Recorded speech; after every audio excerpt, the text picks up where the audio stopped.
Hi! చాలామంది వెట్‌లైన్స్ అంటే ఏంటి? వెట్‌లైన్స్ అంటే ఏంటి అనుకుంటారు. వెట్‌లైన్స్ అంటే ఏం లేదండి. వెట్‌లైన్స్ అంటే తెలుగులో వచ్చేసి చిత్తడి నేలలు అని మీనింగ్. సో, వెట్‌లైన్స్ గురించి చూద్దాం. ఇది ఒక ల్యాండ్. ఇక్కడ ఉండేటటువంటిది ఒక ల్యాండ్. ఇక్కడ water.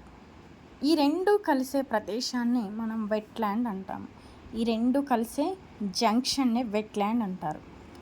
Water plus land is equal wetland. ఈ విధంగా కలుస్తాం. ఇది ఎగ్జాంపుల్ ల్యాండ్ ఇది ఒక ఎకోటన్. ఇక్కడ వచ్చేసి వాటర్ అంటే ఒక నది. ఈ 2 ఇలా మెర్జ్ అవుతుంటాయండి. ఈ ప్రదేశాన్ని మనం వెట్‌ల్యాండ్ అంటాం. ల్యాండ్ అంటాం. వాటర్ ప్లస్ ఏంది ల్యాండ్ ఈజ్ ఈక్వల్ వెట్‌ల్యాండ్. అయితే ఇది పూర్తిగా తడిగా ఉండదు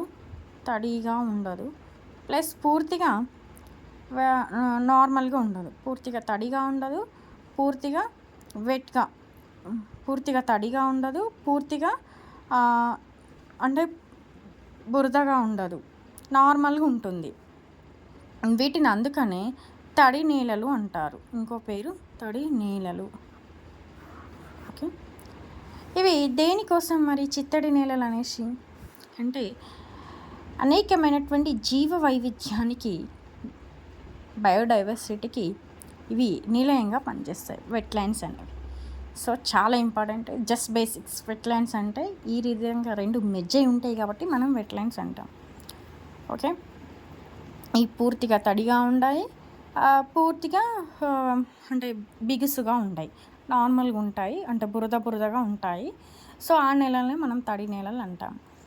ఈ జీవవైద్యానికి ఒక మనగడ అన్నమాట. అంటే అనేకమైనటువంటి చెట్లు, వాటి నివాసానికి ఈ చిత్తడి నేలలు. ఎగ్జాంపుల్ వచ్చేసి సుందర్బన్ డెల్టా. సుందర్బన్ డెల్టా.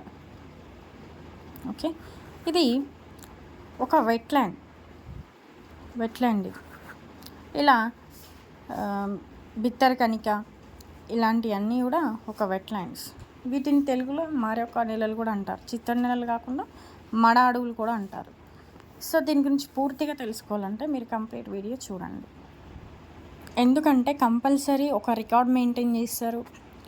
ఇప్పటివరకు ఎన్ని చిత్తడి నేలలు వెట్‌ల్యాండ్స్ ఉన్నాయి, అదే మడ అడవులు ఉన్నాయి, ఇవన్నీ కూడా మనం తెలుసుకోవాలి పూర్తి సమాచారం. ఎందుకంటే డెఫినెట్లీగా ఇది కరెంట్ అఫైర్స్ ప్రకారం ఒక 1 మార్క్ వచ్చే ఛాన్స్ ఉంది, స్టాటిస్టిక్ ప్రకారం ఒక 1 మార్క్ వచ్చే క్వశ్చన్ ఉంది.